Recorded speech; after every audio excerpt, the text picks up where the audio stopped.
Bismillahirrahmanirrahim. Assalamualaikum warahmatullahi wabarakatuh. Innal hamdalillahi nahmaduhu wa nasta'inuhu wa nastaghfiruh wa na'udzu billahi min sururi anfusina wa min sayyiati a'malina. Man yahdihillahu fala mudilla lahu wa man yudlil fala hadiya lahu.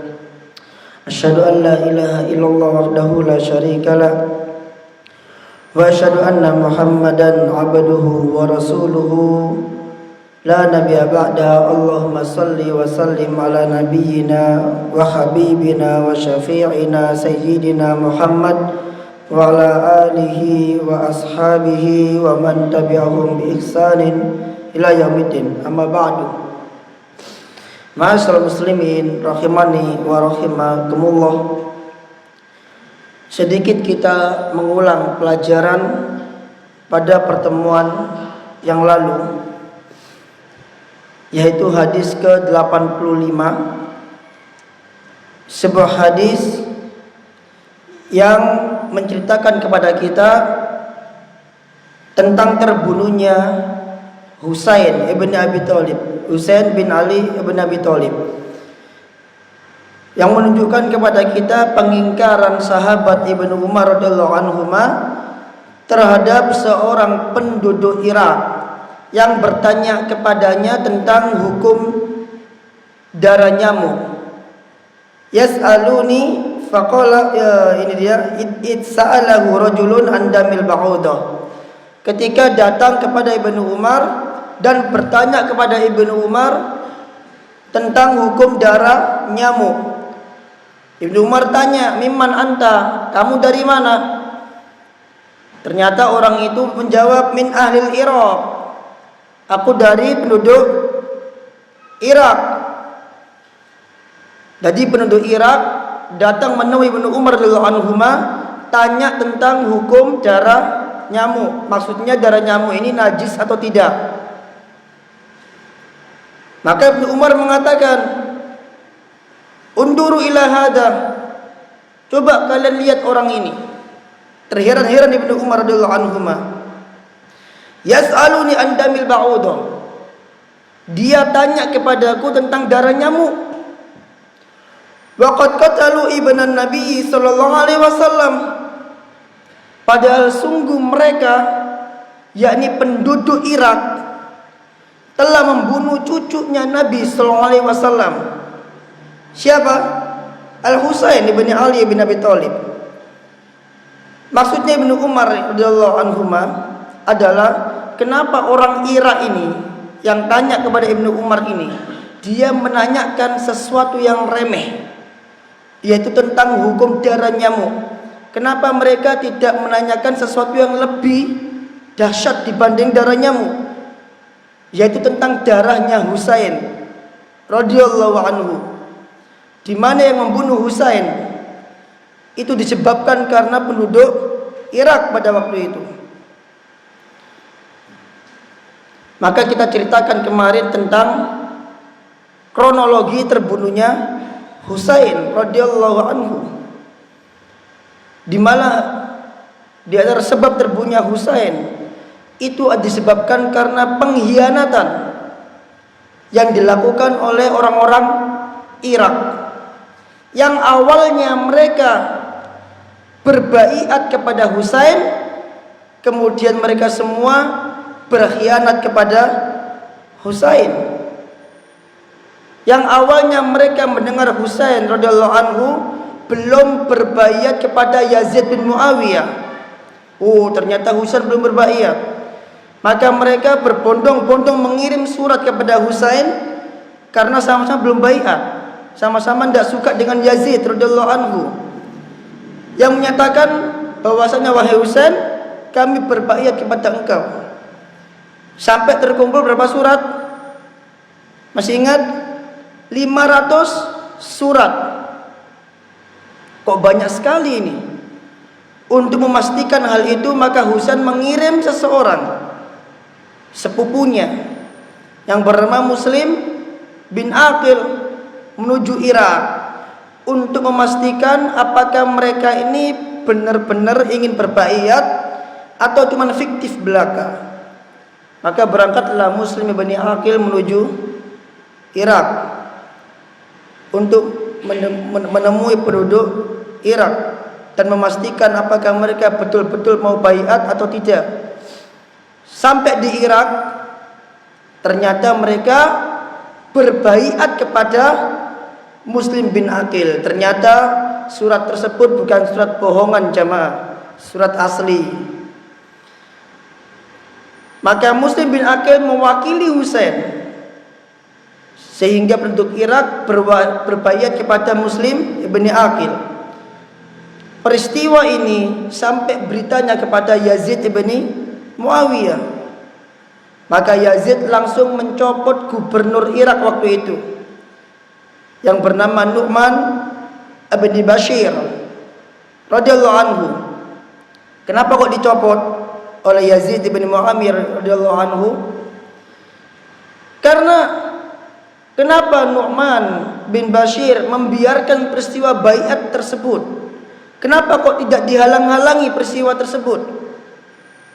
Maka dicopotlah Nu'man dan digantilah oleh orangnya Yazid yang bernama Ubaidullah bin Ziyad. Ditaruhlah Ubaidullah bin Ziyad sebagai gubernur Kufah atau gubernur Irak pada waktu itu. Maka langkah pertama yang dilakukan oleh Ubaidullah bin Ziyad adalah mencari Muslim bin Aqil, menangkap Muslim bin Aqil. Maka diubek-ubeklah Irak itu untuk menemukan Muslim bin Aqil, dan ternyata nggak ketemu. Yang ketemu malah orang dekatnya Muslim bin Aqil. Ditangkaplah orang terdekat ini oleh Ubaidullah bin Ziyad. Ternyata kabar penangkapan tersebut sampai ke telinganya Muslim bin Aqil. Berangkatlah Muslim bin Aqil menemui Ubaidullah bin Ziyad bersama 4.000 pasukan orang Irak yang awalnya berbaiat tadi. Sampai di depan Ubaidullah bin Ziyad, apa yang terjadi?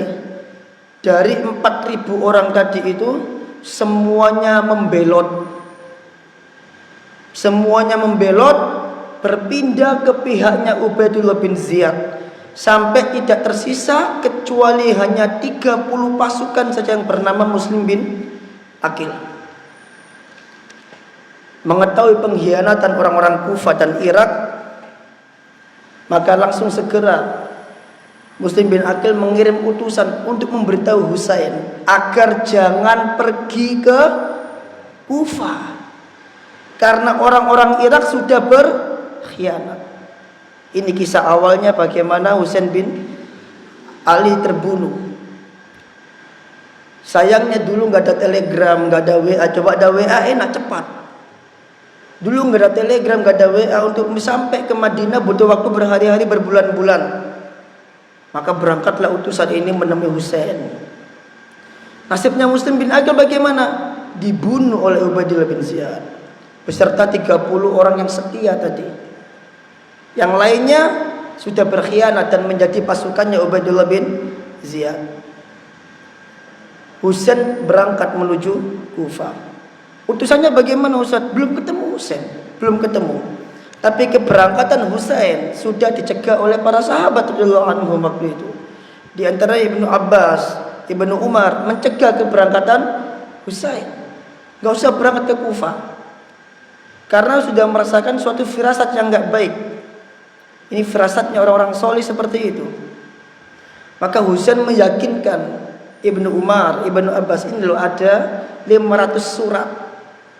Mereka sudah mau berbaiat kepada saya. Berangkat. Ya udah, akhirnya Ibnu Umar, ya sudah kalau itu maumu silakan. Husain berangkat. Di tengah perjalanan ketemu sama utusannya Muslim bin Aqil yang mengatakan bahwa penduduk Irak semuanya yang mengirim surat kepada Husain itu sudah berkhianat.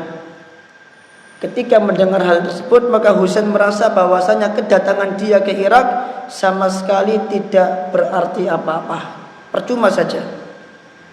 Ternyata tidak lama kemudian Ubaidillah bin Ziyad ini sudah mengirim utusan, sudah mengirim pasukan yang berjumlah 4.000 pasukan. Dari pasukan dia plus 1.000 pasukan, total berapa? 5.000 pasukan hanya untuk menemui Husain. Sampailah Husain di Kufah, dilanjutkan sama Husain perjalanannya, sampailah Husain di Kufah. Ketemulah dengan 5.000 pasukan tersebut. Maka Husain memiliki 3 permintaan jamaah.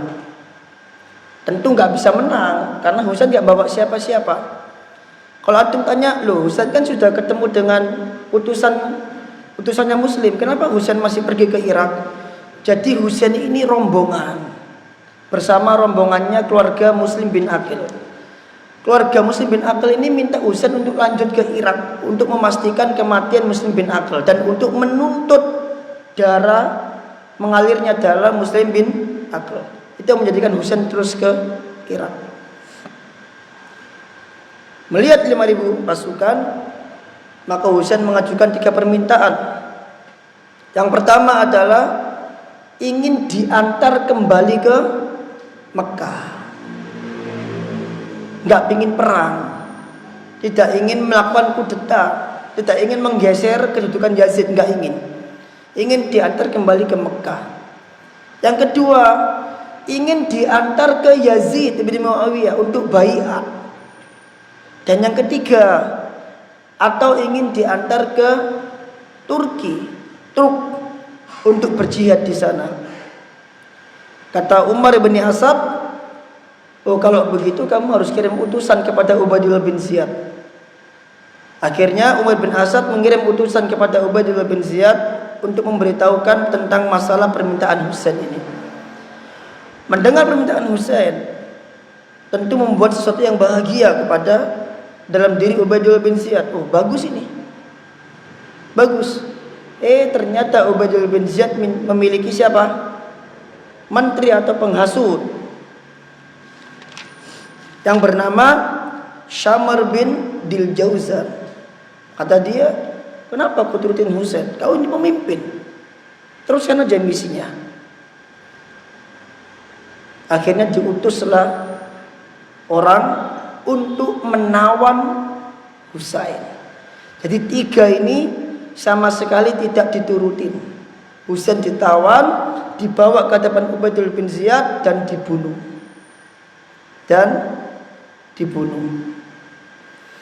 Pembunuhan Husain ini bukan atas perintah Yazid bin Muawiyah sebagaimana yang diklaim oleh orang-orang Syiah Rafidhah. Yazid bin Muawiyah sama sekali tidak memerintahkan pembunuhan Husain. Yazid bin Muawiyah hanya memerintahkan Ubaidillah bin Ziyad untuk mengusut kasus pembaiatan Muslim bin Aqil dan meminta Husain untuk baiat kepada Yazid. Itu aja. Adapun apa yang dilakukan oleh Ubaidillah bin Ziyad di Kufah itu tanpa sepengetahuan Yazid bin Muawiyah. Ketika Ubaidillah membunuh Husain, maka kabarnya sampai ke Ubaidillah bin Ziyad, sampai kabarnya kepada Yazid bin Muawiyah. Maka Yazid bin Muawiyah melaknat Ubaidillah bin Ziyad, mendoakan kejelekan untuknya. Cuman yang disesalkan oleh sebagian kaum muslimin adalah mengapa Yazid tidak melakukan kisos kepada Ubaidillah bin Ziyad karena sudah mengalirkan darah Husain. Ini yang menyebabkan Yazid dianggap tercela dalam masalah ini radhiyallahu anhu. Tapi para ulama akidah Ahlussunnah terhadap perselisihan para sahabat, mereka adalah mendiamkan apa yang terjadi di antara para sahabat. Baik. Yang membunuh siapa tadi? Ubaidillah bin Ziyad. Dan yang berperan mempengaruhi Ubaidillah bin Ziyad siapa? Samar bin Diljauzan. Dan yang bagian menebas kepalanya Husain, Sinan bin Anas. Tiga orang ini adalah sekutunya Ali ibn Abi Thalib dalam perang Siffin. Karena ketika peristiwa Siffin terjadi perselisihan di antara para sahabat, sebagiannya membelot menjadi Khawarij dan sebagian lagi tetap setia kepada Ali bin Abi Thalib. Yang setia kepada Ali dinamakan Syi'atu Ali, pendukungnya Ali.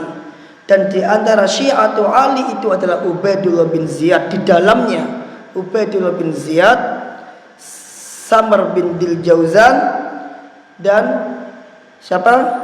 Sinan bin Anas. Ternyata yang berperan membunuh Husain itu adalah tiga orang ini. Dan tiga orang ini siapa sih? Syi'atu Ali. Jadi kesimpulannya membunuh Husain itu siapa? Orang-orang Syiah sendiri. Dan di hadis berikutnya kita masih berbicara tentang masalah Hasan dan Husain. Baik, silakan baca.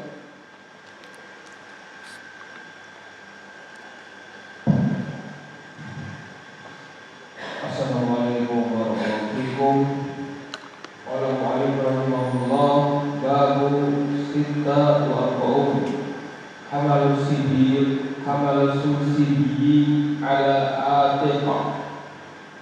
Hadis sitta wa samanun. Hadatsana Abu Walid qala hadatsana Syu'bah an Ali ibn Thabit qala sami'tu Barra yaqul ra'aitu an-nabiy sallallahu alaihi wasallam wal Hasan radhiyallahu anhu ala atiqihi wa huwa yaqul Allahumma inni uhibbu fa'ahibbahu. Babu hamlus, apa bacanya? Babu hamlus sobi. Naam, sobi bukan sibai ya. Babu hamlus sobi alal atiq. Bab menggendong anak kecil di pundak. Ini diantara bentuk kebiasaan Nabi SAW atau muamalah Nabi SAW dengan anak kecil. Itu adalah beliau suka menggendong mereka di pundaknya, bermain-main dengan mereka di pundaknya. Dalam hadis haddatsana Abul Walid qala, telah menceritakan Abul Walid, dia berkata haddatsana Syu'bah, telah menceritakan kepada kami Syu'bah an Adi ibn Thabit, dari Adi bin Thabit, qala, dia berkata sami'tul Bara yaqulu, aku mendengar Al-Bara berkata, ra'aitun nabiyya sallallahu alaihi wasallam wal Hasanu radhiyallahu anhu ala atiqihi. Aku melihat Nabi sallallahu alaihi wasallam dan Hasan radhiyallahu anhu berada di pundaknya beliau sallallahu alaihi wasallam.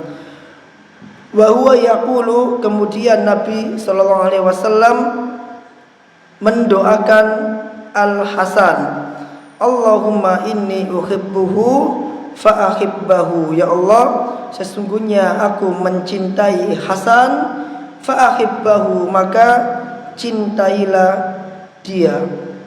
Baik. Ada pelajaran berharga tentang hadis ini terkait Al-Hasan, dan di antara pelajaran itu adalah pelajaran terkait manhaj seorang ahlu sunnah kepada Nabi Sallallahu Alaihi Wasallam. Di antara pelajaran pertama dari hadis ini yang bisa kita ambil adalah bahwasannya mulatafatus sibyani warahmatu warrafatu bihim, yaitu bahwasannya Nabi Sallallahu Alaihi Wasallam di antara bergaulnya beliau dengan anak kecil itu mulatofah. Mulatofah itu adalah menyayangi mereka, warahmatu, dan merahmati mereka, warrafatu bihim, dan bermurah hati kepada anak-anak kecil. Apa buktinya?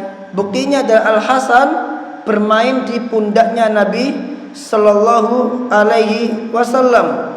Dan bahkan tidak hanya Al-Hasan, demikian juga dengan Al-Husain. Pernah suatu ketika dua anak ini digendong langsung oleh Nabi SAW ketika beliau sholat. Dan tidak hanya dua orang ini, di antaranya adalah ada Umamah binti Abil As. Diriwayatkan dalam Sahih Bukhari dari Abi Qatadah, kharaja alaina an-nabiyyu sallallahu alaihi wasallam wa Umamah bintu Abil As ala atikihi. Suatu ketika Nabi sallallahu alaihi wasallam keluar dan Umamah binti Abil As berada di pundak Nabi sallallahu alaihi wasallam. Ini menunjukkan bahwa di antara kebiasaan Nabi SAW dengan anak kecil adalah beliau menyayangi mereka, beliau bermain dengan mereka, dan beliau berkasih sayang dengan mereka. Kemudian pelajaran yang kedua adalah pelajaran terkait manhaj. Dikatakan di sini, inni uhibbuhu, bahwasanya Nabi SAW mencintai Hasan. Di hadis lain, Nabi SAW menjadikan standar orang yang mencintai beliau itu adalah dengan cara mencintai Hasan dan Husain. Suatu ketika Nabi SAW membawa Hasan dan Husain ketika sholat. Keduanya bermain bersama Nabi SAW ketika sholat.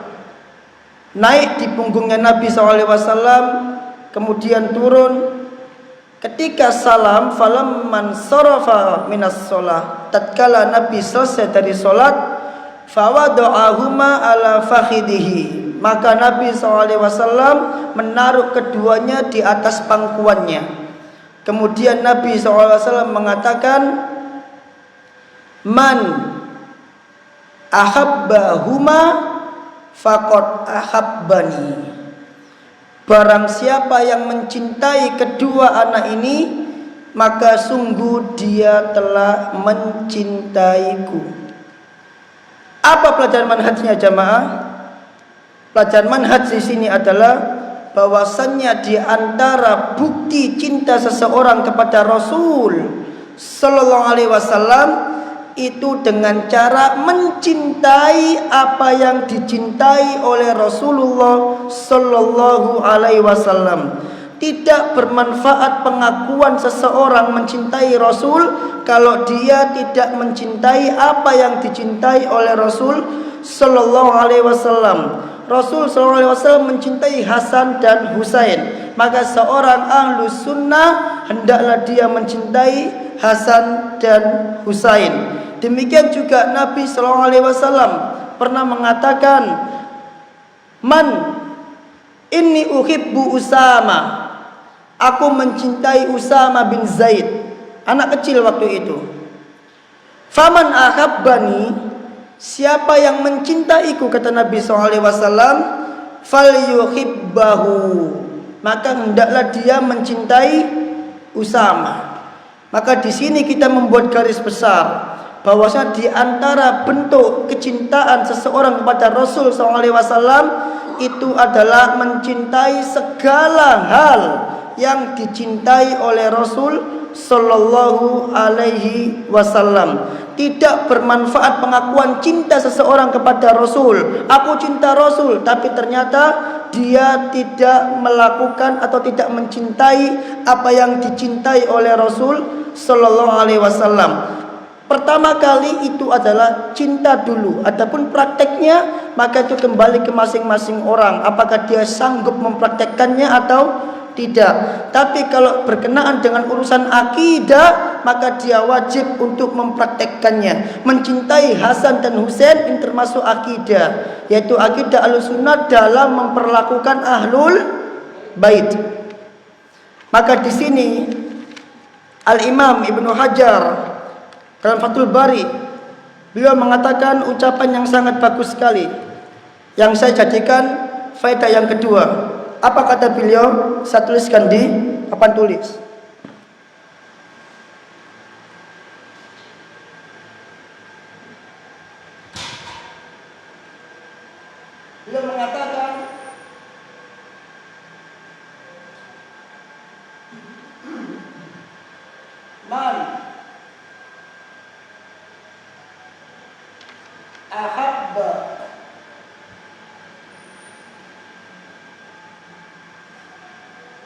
syai'an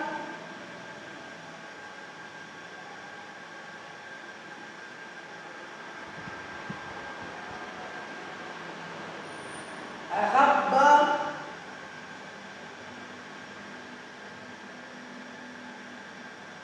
mahbubatahu. Barang siapa yang dia mencintai sesuatu, maka dia sudah pasti mencintai apa yang dicintai oleh sesuatu tersebut. Dan dia juga mencintai wama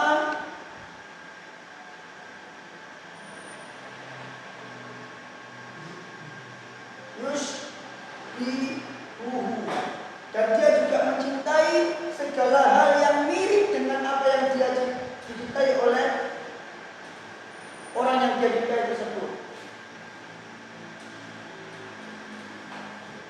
Wama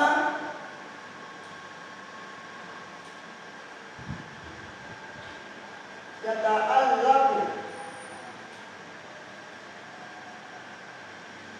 bihi, dan dia juga mencintai segala hal yang berkaitan dengan orang yang dia cintai. Ini sudah konsekuensi cinta. Jadi kalau ada orang mengaku mencintai seseorang, tapi dia tidak mencintai apa yang dicintai oleh orang tersebut, dan dia tidak suka mencintai apa yang mirip dengan orang tersebut, dan dia juga tidak mencintai apa yang berkaitan dengan orang tersebut, cintanya dusta. Paham ya? Cintanya dusta. Maka ketika Nabi SAW memiliki jenggot, berarti ini berkaitan dengan siapa? Nabi SAW. Maka orang yang mencintai Rasul, akan dia juga mencintai apa yang berkaitan dengan Rasul. Ketika Nabi SAW mencintai Hasan dan Husain, maka seorang Muslim, maka dia harus mencintai apa yang dicintai Rasul, mahbubatan, usaha, dan sebagainya. Karena kalau dia tidak mencintai apa yang dicintai oleh Rasul, apa konsekuensinya? Kafir. Kalau dia tidak mencintai apa yang dicintai oleh Rasul, berarti dia apa? Benci. Konsekuensinya apa? Kafir. Dan menafik Islam dikatakan man abghada syai'an mimma ja'a bihi Rasul sallallahu alaihi wasallam walau amila bihi kafara ijma'an. Siapa yang membenci segala hal yang turun kepada Rasul, meskipun dia melakukan hal tersebut, tapi dia benci meskipun dia melakukan. Misal seseorang wanita berjilbab, dia benci jilbab meskipun dia pakai jilbab. Kalau dia benci jilbab, kafir. Itu konsekuensinya. Maka mencintai Rasul itu termasuk hak Rasul SAW, dan dia termasuk akidah Ahlus Sunnah, manhaj Ahlus Sunnah. Karena ketika dia benci, maka dia kafir. Kalau dia mencintai tapi dia tidak melakukan, ini berjalan di urusannya, dia masih muslim. Mungkin dia masih muslim tapi dia berdosa. Tapi kalau sudah benci, maka dia kafir. Seseorang tidak memakai celana cingkrang misalkan, kalau dia melakukan hal tersebut bukan karena benci, maka tidak ada masalah, imannya masih utuh, akidahnya masih utuh. Tapi kalau dia tidak melakukan hal tersebut karena benci dengan cingkrang, ada cingkrang berkaitan dengan kata Allah, berkaitan dengan Rasulullah SAW. Rasulullah SAW pakai kain sarung setengah betis, dan dia benci, maka batal Islamnya. Jadi kalau orang tidak melakukan sesuatu dalam syariat, selama dia tidak benci, kalau sesuatu hal yang wajib maka dia dosa. Kalau sesuatu hal yang sunnah maka dia tidak ada masalah, selama dia tidak benci. Tapi kalau sudah dia tidak cinta dan dia benci, meskipun dia mengamalkan, maka dia kafir. Jenggot misalnya, saya pribadi meyakini hukum jenggot wajib, meskipun sebagian ulama mengatakan tidak wajib. Mencukur jenggot haram bagi saya. Meskipun sebagian ulama mengatakan makruh atau boleh mencukur jenggot. Oke, ada orang tidak berjenggot. Kalau dia tidak berjenggot karena benci dengan jenggot, kafir. Tapi kalau dia tidak berjenggot karena mungkin aku belum bisa, aku belum siap untuk berjenggot, nggak ada masalah. Yang penting dia nggak benci. Ini garis akidah. Makanya terkait hal ini, Al-Imam Ibnu Qayyim rahimahullah, beliau mengatakan dalam kitabnya Raudhatul Muhibbin, beliau mengatakan begini.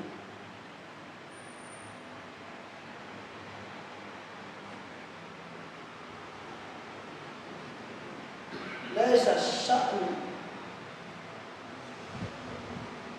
an yuhibba.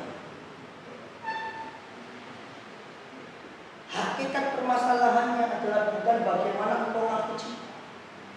Percuma kau ngaku tapi kalau kau nggak dicintai percuma. Tapi permasalahan sebenarnya adalah walakin asy-sya'n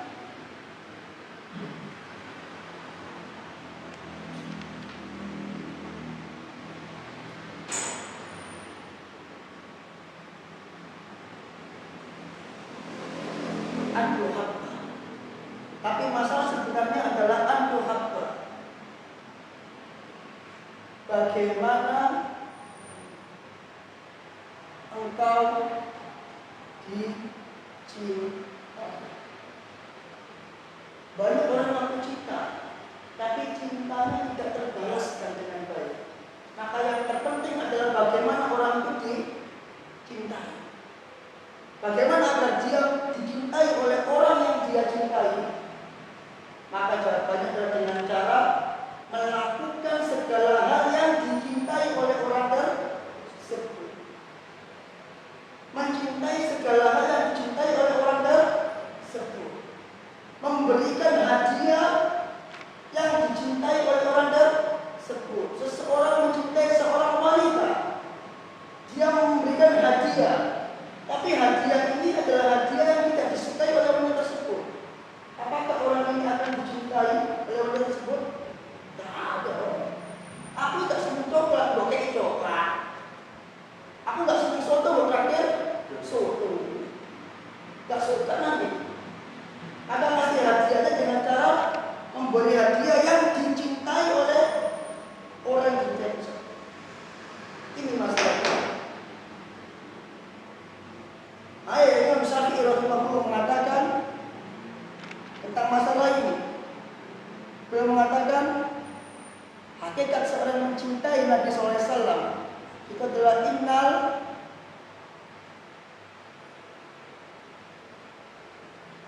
muhibba, sesungguhnya orang yang benar-benar mencintai kata Syafi'i. Liman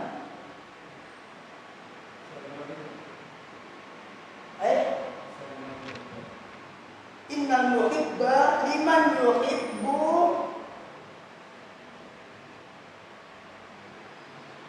muti'un. Sesungguhnya orang yang mencintai itu dia muti'un.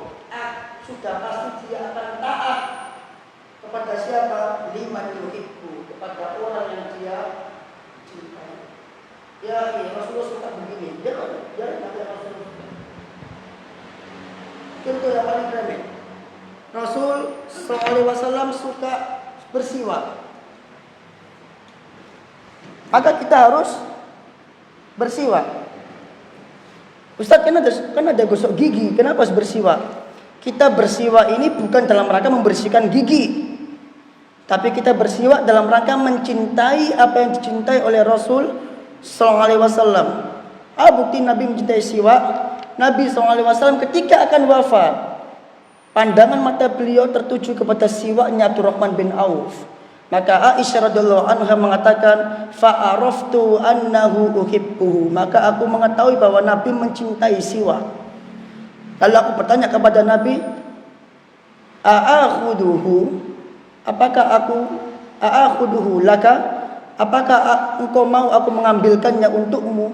Maka Rasulullah SAW mengangguk. maka diambilkan siwaknya Abdurrahman bin Auf untuk dipakai bersiwak Nabi SAW. Fashtadda alaihi, tapi siwak itu keras karena udah kering. Maka sama Aisyah digigit.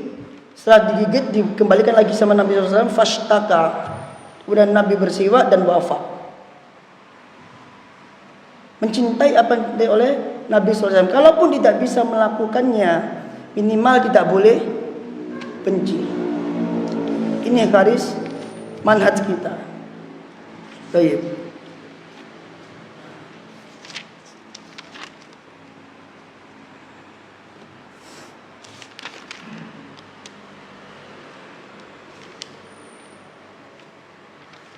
Terakhir, termasuk dalam koridor manhaj lagi, Syekh mengatakan di sini bahwa hadis ini memberi pelajaran bagi kita.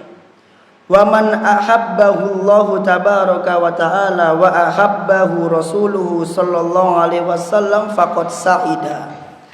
Barang siapa yang Allah mencintai dirinya dan Rasulullah sallallahu alaihi wasallam mencintai dirinya, faqad sa'ida, maka sungguh dia akan menjadi orang yang bahagia. Wa ahyahullahu hayatan thayyibatan mubarakatan, dan Allah akan memberikan kehidupan yang baik dan berkah untuk dirinya. Thayyib. Apa pendalilannya? Yaitu ketika Nabi sallallahu alaihi wasallam mencintai Hasan dan Husain, maka Nabi memerintahkan semua orang untuk mencintai Hasan dan Husain, dan Nabi sallallahu alaihi wasallam mendoakan Hasan dan Husain agar Allah juga mencintai Hasan dan Husain, dan Hasan dan Husain akhirnya diberi keutamaan oleh Nabi SAW. Nabi mengatakan Al Hasanu wal Husainu sayyida syababi ahlil jannah. Hasan dan Husain itu adalah dua orang penghulu, dua orang pemimpin pemuda ahli surga. Di semua pemuda ahli surga, pemimpinnya adalah Hasan dan Husain. Kenapa kok Nabi SAW memberikan keutamaan ini pada Hasan dan Husain? Apa jawabannya? Karena Nabi mencintai Hasan dan Husain. Maka setiap orang yang Nabi cintai dan Allah cintai, maka dia memiliki keutamaan. Allah berikan kehidupan yang baik dan berkah, dan dia akan menjadi sa'id, orang yang bahagia. Lalu bagaimana caranya agar Rasul mencintai kita? Bagaimana caranya agar Allah mencintai kita? Maka jawabannya ada di papan tulis tadi itu. Dengan cara mencintai apa yang dicintai oleh Rasul. Apa konsekuensi mencintai apa yang dicintai oleh Rasul? Konsekuensi dari cinta dalam mutia, ketaatan.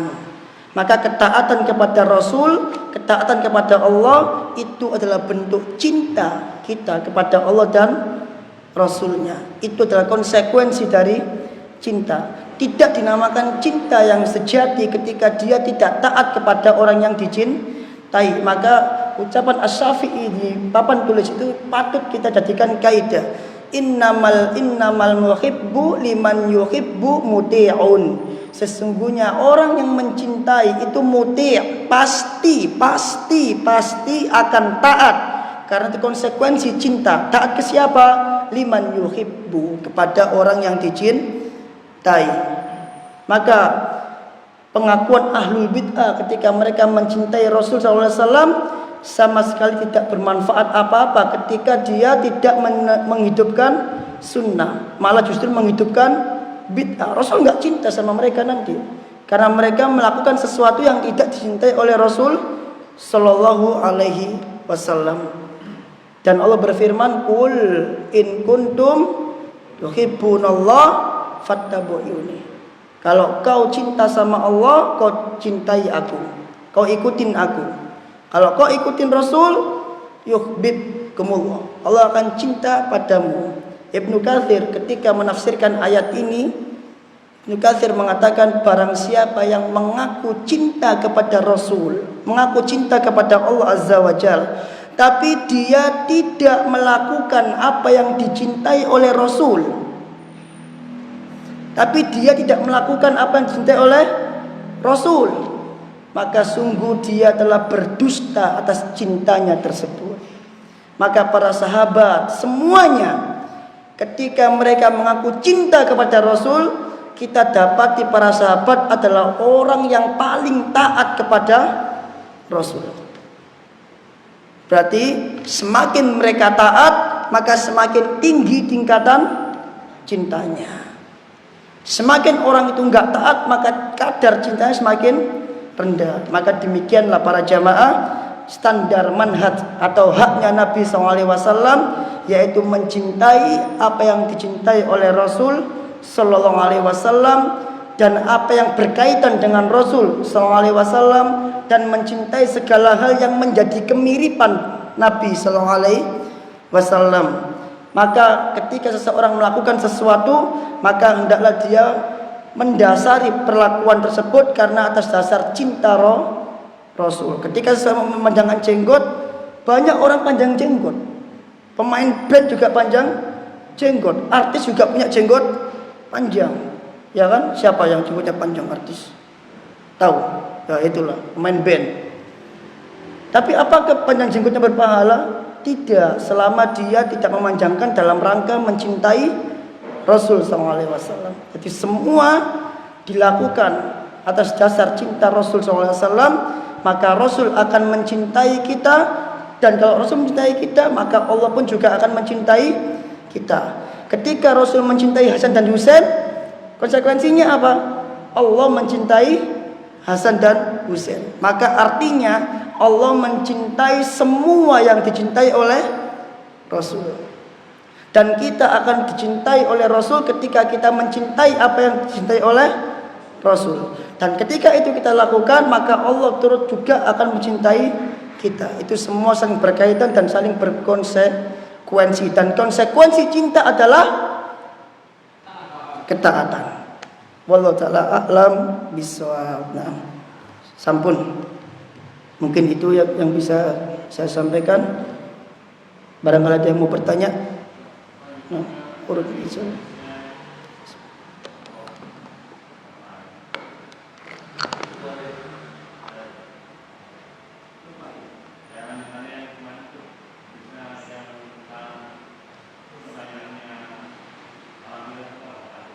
Apa?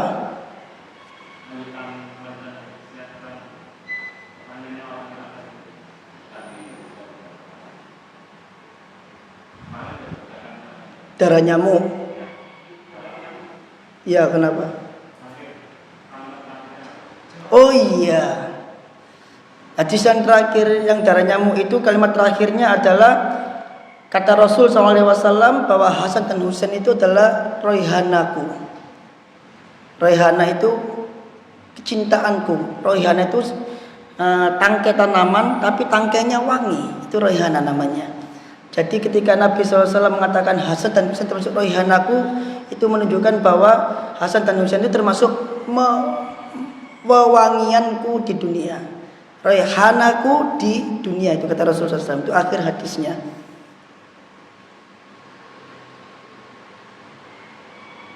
Ini dia. Huma roihanaya minad dunya. Keduanya adalah wewangianku di dunia. Jadi kesayangannya Nabi SAW itu Hasan dan Husain. Karena ada kemiripan dengan Nabi SAW wajahnya. Ada kemiripan. Ada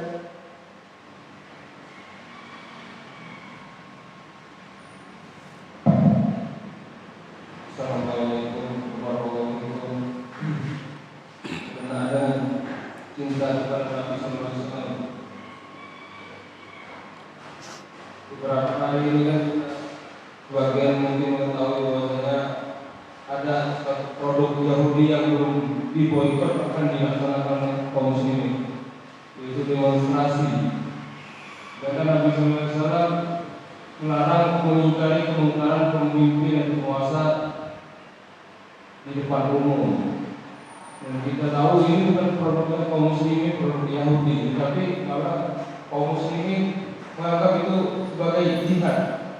jihad di depan penguasa yang zalim. Bagaimana nasihat antum untuk hal tersebut? Masalah mengingkari kemungkaran, ingkarul mungkar ala wulatil amri. Mengingkari kemungkaran di hadapan penguasa. Dahulu para ulama berbeda pendapat. Sebagian ulama mengatakan dahulu kala di zaman salaf, sebagian ulama mengatakan bolehnya mengingkari penguasa al-alaniyah, secara terang-terangan. Sebagian lagi mengatakan ingkarul munkar, mengingkari kemungkaran itu diperbolehkan secara terang-terangan berdasarkan sabda Nabi SAW, man ra'a minkum munkaran falyughayyir biyadihi. Apabila kalian melihat satu kemungkaran, maka hendaklah merubah dengan tangannya. Merubah dengan tangan itu termasuk ingkarul munkar secara terang-terangan.